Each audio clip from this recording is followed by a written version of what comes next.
Bonsoir, bonsoir. Je suis très heureux de vous retrouver, parler de l'actualité des crypto-monnaies et du monde merveilleux de la blockchain. Aujourd'hui, nous allons parler de Shiba, mais bien avant ça, ceux qui viennent de nous prendre en marche, alors activez la cloche de notification, abonnez-vous à la chaîne pour ne pas rater les nouvelles publications que nous allons faire ici et toujours profiter des différentes opportunités. Et les anciens qui sont là aussi, continuez de partager les vidéos. Nous sommes déjà à 6000 abonnés.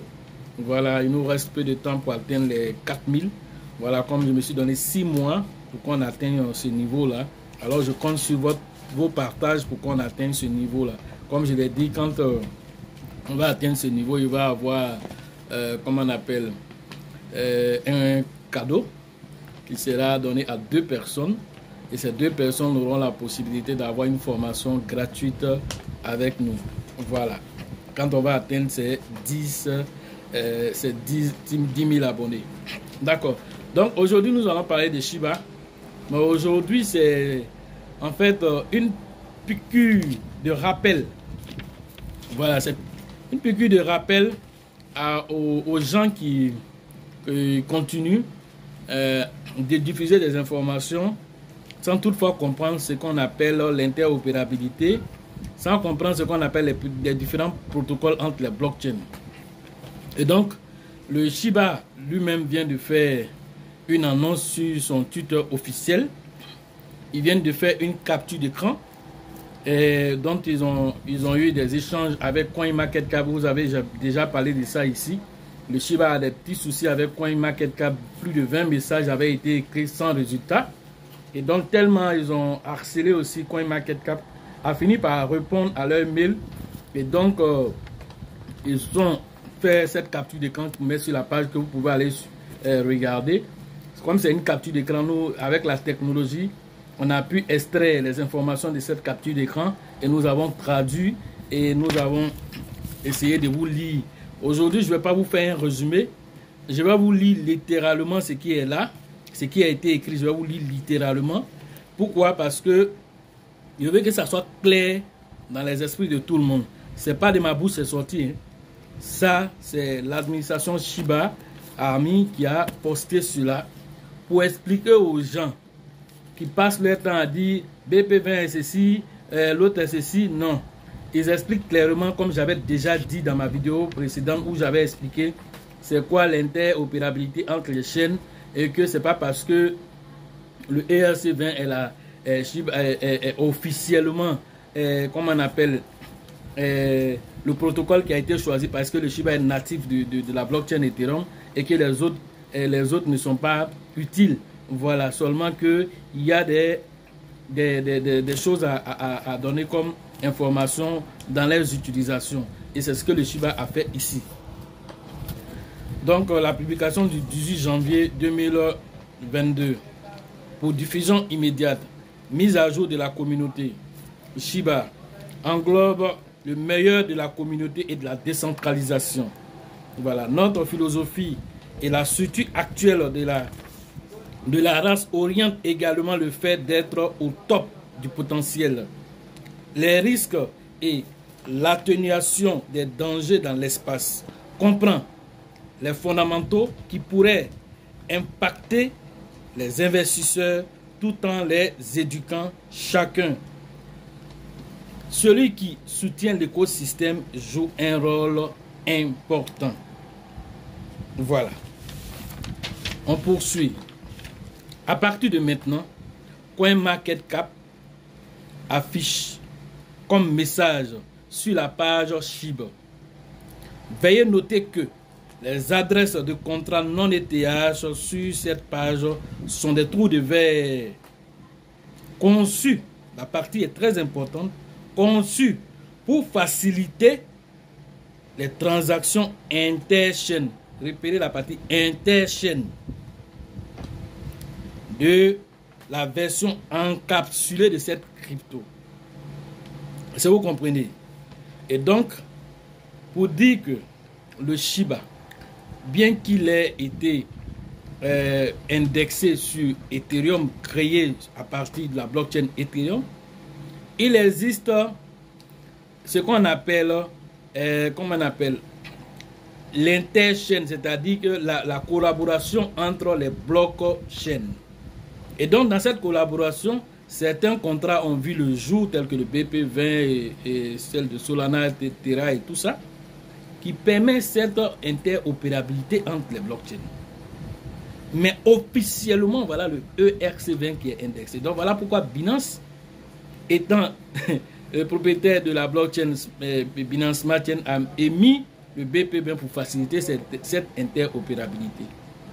Donc, si vous avez des Shiba sur votre trésor Wallet, que vous avez le bon contrat, je précise, que vous avez envoyé sur Binance, quand il arrive là-bas, il n'y a pas de différence, il n'y a pas ERC20, il n'y a pas BP20, c'est la même chose. Qu'est-ce que ça signifie?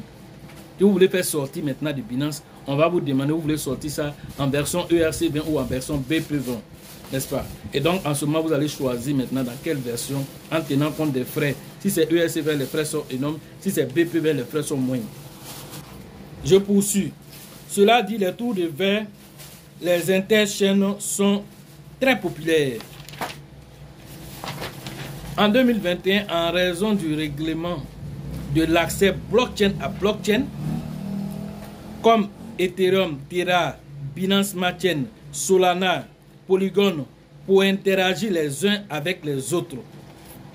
Notre équipe comprend parfaitement cela.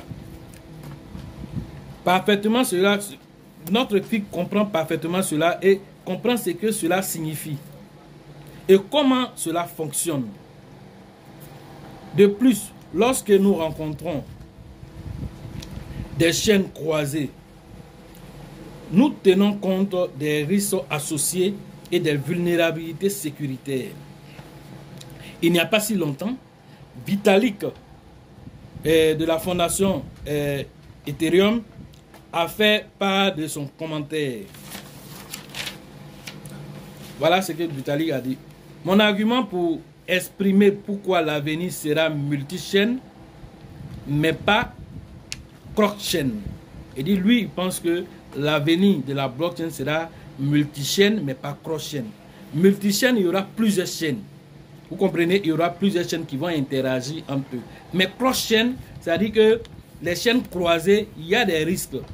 Parce que quand une chaîne est croisée comme ça, vous voyez le nœud que ça crée là. À partir de ce nœud-là, il peut y avoir des problèmes. Je ne vais pas rentrer dans la technicité des choses, mais c'est pour dire que quand il y a les chaînes croisées, il peut y avoir des problèmes. Mais quand c'est interchaîne, bon, c'est plus facile à gérer par rapport aux cross-chaînes. Parce que la sécurité doit être encore plus doublée. Et donc, voilà ce que Vitalik lui dit concernant sa vision des choses. En effet, en ce qui concerne l'interdépendance des chaînes, si une chaîne est attaquée, cela pourrait avoir un effet cascade sur les autres. Nous ne pensons pas que cela doit être une raison. Nous ne pensons pas que cela doit être une raison pour arrêter l'innovation interchaîne. Ce n'est pas parce que il y a des risques qui sont possibles quand il y a des cross-chaînes que pour cela on va arrêter l'innovation. Au contraire, on va chercher à améliorer. Au contraire, on va chercher les gens vont chercher à améliorer. Vous avez vu avec l'autre Polkadot qui fait ce qu'on appelle l'interopérabilité des blockchains et ça marche très bien, Voilà, donc tout ça, ce sont les innovations et d'autres blockchains vont encore copier et puis améliorer au fur et à mesure pour voir les problèmes où ça se situe et nous donner des solutions. C'est ça la technologie. Donc, afin de maintenir l'affirmation de ce qui concerne CoinMarketCap, est le problème avec CoinMarketCap, comme ils sont en train de le dire, il dit le problème qu'ils ont avec CoinMarketCap, c'est la transparence, la volonté de travailler. C'est ce qu'ils ont comme problème avec CoinMarketCap. Cela couvre une gamme de processus suivantes: vérification, réparation et évaluation. Voilà ce qu'ils disent. Décision axée sur des risques qui affectent la page SHIB au sein de leur plateforme de suivi pour orienter les modifications sous préavis du processus de vérification. Cela veut dire quoi? Ils disent que CoinMarket, ce qu'ils reprochent à CoinMarket, c'est-à-dire que s'ils doivent faire des mises à jour sur les plateformes concernant la page SHIB, Il ne se réfère pas, hein, comme on appelle, aux développeurs de chip pour dire, ah, on a envie de changer tel contrat, hein, ou on a envie d'ajouter telle information, par exemple les réseaux sociaux, les liens de Telegram, les liens de, je ne sais pas, de Twitter. Ils ne demandent pas. Ils s'en faire leurs propres recherches, ils prennent là-bas et puis ils viennent mettre. Mais qui te dit que c'est que tu t'en prends pour venir mettre là? Tu es en train d'arranger Shiba. Est-ce que tu as vérifié avec les deux? Ça coûte quoi de leur écrire un mail? Ah, on veut faire telle mise à jour. Est-ce que vous confirmez que ce contrat-là, c'est officiel? Ou bien c'est pas officiel? C'est très simple. Vous avez vu ce qu'ils ont fait à Saitama.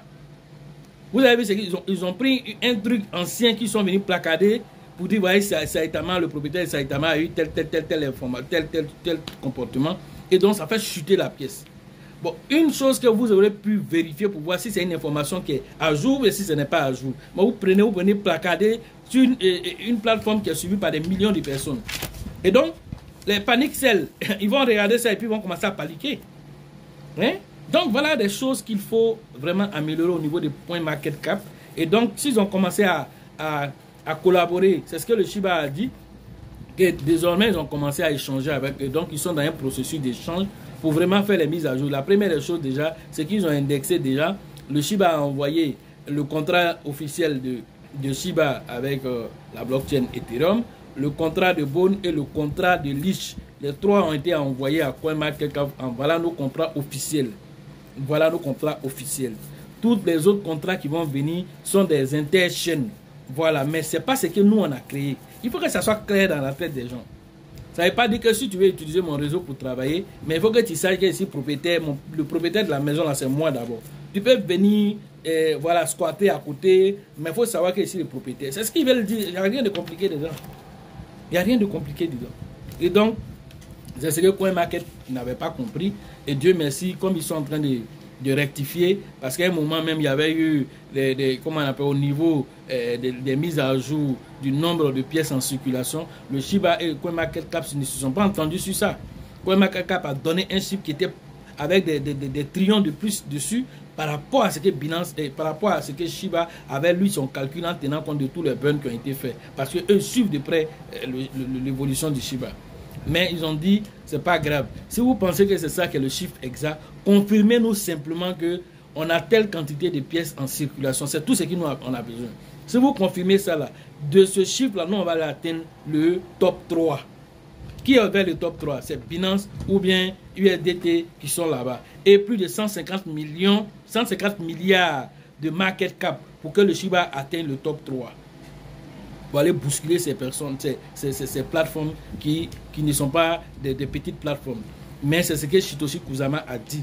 Et donc c'est l'objectif qui est donné cette année avec les différents burns et différentes innovations qui vont venir cette année. Shibarium, le Shi, les Shiboshi Game, le métavers de Shiba. Tout ça, c'est prévu pour cette année. Et en tout cas, le Shiba va bousculer les choses. Donc actuellement, cette respiration actuellement là, c'est le moment de vraiment ramasser avec la grosse cuillère, ramasser avec votre caterpillar, c'est le moment parce que quand vraiment il va commencer sa course, c'est parti encore pour un autre ATH encore.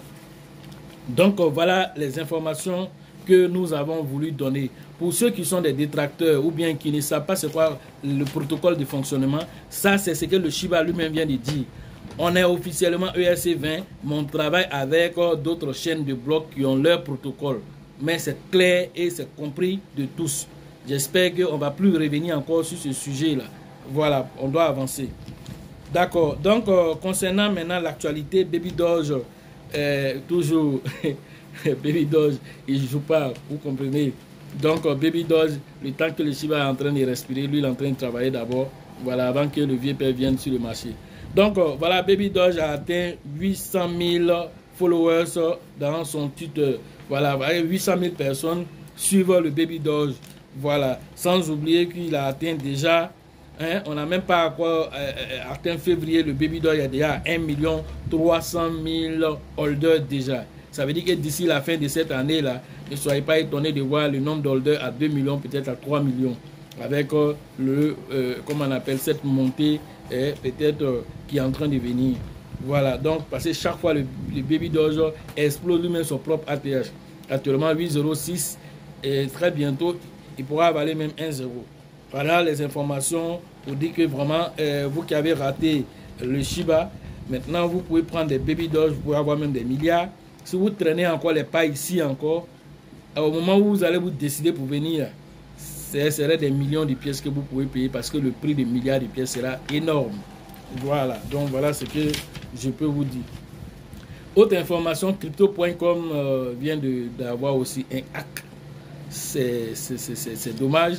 Crypto.com, vous connaissez, c'est une grande plateforme comment on appelle, d'échange de crypto. Voilà. Et donc, ils viennent de perdre 15 millions de dollars dans un piratage informatique. Voilà. Et donc, cela dit quoi? Quand vous dites de venir sécuriser vos fonds, voilà une grande plateforme qui a tous les experts, tout pour pouvoir sécuriser ses acquis, mais malgré ça, ils se font pirater. Est-ce que cela signifie quoi? Cela signifie que nous-mêmes qui sommes les petits ici, là, on doit être toujours aux aguets en train de surveiller nos comptes avec les sécurisations avancées. On doit toujours être en train de se former.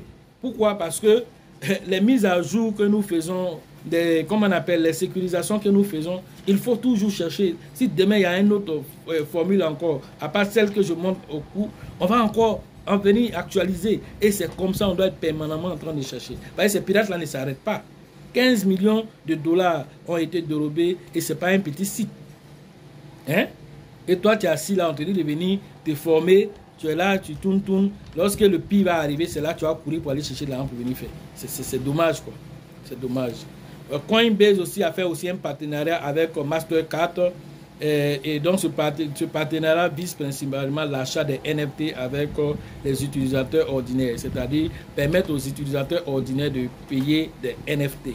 Voilà ce qui est comment on appelle, l'essentiel de leur partenariat entre Coinbase et Mastercard. Et tout ça, c'est bon pour l'image de la crypto-monnaie, l'avancée de la crypto-monnaie. Voilà un peu les informations de ce jour. Voilà. Pour ceux qui veulent faire les formations en ligne, c'est tous les jours. Vous savez, mon numéro WhatsApp dans la description de la vidéo. Voilà, pour pouvoir faire vos formations en ligne. Tous les jours, on le fait. Voilà. Mais la formation à Abidjan, c'est très bientôt, le 5 et le 6 février prochain. Donc, rentrez en contact avec le leader Elisabeth, le leader Bill pour vos différentes inscriptions au niveau d'Abidjan. Au niveau du San Pedro, c'est le leader TIB Joseph. Voilà, vous rentrez en contact avec lui pour vos différentes inscriptions à ce niveau. Au niveau de Ouagadougou, au Burkina, c'est avec le leader Dieudonné que vous devez interagir. Voilà, pour, comment on appelle, créer votre interchaîne. Voilà, vous créez votre interchaîne avec le leader Dieudonné pour, voilà, pour paraphraser un peu ce que je viens de dire tout à l'heure. Voilà, vous allez créer cette interchaîne avec le leader Dieudonné. Et puis bon, voilà, vous allez, comme on appelle, faire vos paiements là-bas. Et puis voilà, participer à la prochaine édition de 2022. Voilà, pour la formation au niveau de la RDC, vous allez créer votre interchaîne avec le leader Faustin là-bas. Et puis bon, voilà, interagir avec lui pour voilà, vos différentes inscriptions à son niveau. Au niveau de, comment on appelle, du Sénégal, c'est toujours le leader Mama avec lequel vous allez interagir pour créer votre interchaîne. Voilà, et puis bon, voilà, faire vos différents paiements à son niveau. Au niveau de la Côte d'Ivoire, toujours, au niveau d'Abengourou, c'est le leader Yapi qui va interagir avec vous, créer son interchaîne avec vous pour pouvoir faire vos différentes inscriptions. Au niveau de Daoukro, l'interchaîne sera créée avec le leader Yaya, voilà, qui va interagir avec vous pour vos différentes inscriptions. Voilà un peu ce que j'ai oublié. Le leader Abraham au niveau du Togo aussi, pour votre interchaîne aussi à ce niveau, interagir avec lui pour que tous les Togolais aussi puissent profiter de la formation. Vous voyez, ce qui est bizarre aujourd'hui, c'est que beaucoup de personnes font des YouTube, font des chaînes, mais la plupart des gens sont des relayeurs d'informations. Quand ils vont lire, par exemple, un article, ils prennent grosso modo l'article, ils viennent vous balancer ici. Quand ils vont lire une information, au lieu de décortiquer l'information, mais c'est que je viens de dire à la communauté, Si je ne décortique pas pour voir ce qui est bon dedans de ce qui n'est pas bon dedans, pour pouvoir donner mon point de vue et pouvoir orienter les gens, j'ai dit de conduire les gens en brousse. Et quand ils sont déjà rentrés en brousse, après, quand j'ai eu d'autres informations, j'ai venu dire non, vraiment, j'avais dit ceci, non, c'est pas intéressant. Voilà, vraiment, soyez vraiment très alerte sur ce genre de choses, quoi. Voilà. Mais cela aussi démontre aussi que ceux aussi qui font aussi ces diffusions d'informations aussi doivent se former eux-mêmes aussi. Parce que si toi-même tu ne sais pas ce qu'on appelle l'interopérabilité des blockchains, comment tu peux venir expliquer ça? Comment tu peux venir expliquer aux gens que ça là, il y a interchain qui peut permettre à une crypto-monnaie d'interagir, même s'ils ne sont pas sur la même blockchain, d'interagir entre eux. Si toi-même tu ne sais pas ce que ça signifie, que toi tu es là seulement, tu lis un article là-bas, tu viens pondre ça devant les gens, tu vas conduire beaucoup de personnes en brousse. Voilà. Donc vraiment faites attention, vous qui faites aussi la diffusion des informations. Et vous aussi qui partez gober tout partout et venez polluer les différents forums là, faites attention aussi, voilà, d'arrêter d'aller paniquer les gens partout. Vous prenez des audios partout. Celui qui a fait l'audio là, qui a envoyé pour dire c'est ceci, lui il est qui? Il se base sur quoi pour le dire? Ou bien ces paroles là, c'est Vitalik qui a dit ça, ou bien c'est le CEO Xiaoping qui a dit ça. Non, c'est juste un individu qui a fait son analyse, qui a donné, mais ton analyse peut être faux. Mais vous prenez ça, vous diffusez partout. Hein, créez la panique. Mais ceux qui ont fait la formation, qui savent c'est quoi une interopérabilité, ils ne paniquent pas. Ils ne paniquent pas. Mais vous qui n'avez pas fait de formation, qui ne savez pas ce qu'on appelle l'interopérabilité, vous paniquez et vous prenez, vous diffusez partout, créez la peur chez les gens. C'est dangereux. C'est dangereux. Voilà. Donc, ayez votre analyse critique personnelle. Voilà, à partir de vos connaissances, à partir de vos des formations que vous recevez. Voilà, c'est à partir de là que vous pouvez parler. Non, ne vous fiez pas à un audio. Et quand quelqu'un vous donne quelque chose, il a quelle source? Moi, je vous parlais de BP20, que vous pouvez l'utiliser. La source, là, c'est ça, il vient de vous donner tout de suite, là. Parce que je savais de quoi j'étais en train de parler. Depuis le début, j'ai toujours dit aux gens ici. Mais j'ai dit simplement, faites attention quand vous partez copier les contrats, parce que vous pouvez aller prendre le mauvais contrat et puis justifier que c'est un BP20. Oui, c'est un BP20, mais c'est un faux BP20 que tu allais prendre. Ça aussi, ça fait partie aussi des informations qu'il faut vérifier aussi. Même ETH que vous partez prendre, par exemple des Baby Doge, comme je vous l'ai dit, il y avait déjà un ETH, il y avait un Baby Doge ERC20 qui existait bien avant que Baby Doge ne fasse ce qu'on appelle le bridge entre le BP20 et comment on appelle le ERC20. Donc toi qui ne sais pas tout ça là, tu t'en copié, tu dis ah moi je vais prendre le contrat de Baby Doll ERC20, tu t'en prends le mauvais et tu es là, tu rêves dessus un matin, les gens sont en train de vendre le ERC20 peut-être, je ne sais pas quoi, toi tu vas quitter la tu vas pour toi là c'est le faux et tu ne comprends pas ce qui est en train de se passer. Parce que tu n'as pas la bonne formation et tu n'as pas la bonne information. Voilà. Voilà ce que je pouvais vous dire aujourd'hui. Et sachez que la chance accorde ses faveurs aux esprits avertis et aux esprits entrepreneurs. Et que lorsque les opportunités se présentent devant vous, vous devez les saisir avant qu'elles ne deviennent évidentes aux yeux de tous. Et si vous pensez que la formation coûte cher, je vous exhorte à utiliser et à fonctionner avec l'ignorance. Vous allez comprendre entre les deux si c'est la formation, l'éducation ou bien si c'est l'ignorance qui est chère. Je vous laisse deviner vous-même à travers vos propres expériences. Comme je dis, l'expérience enseigne toujours. À la prochaine.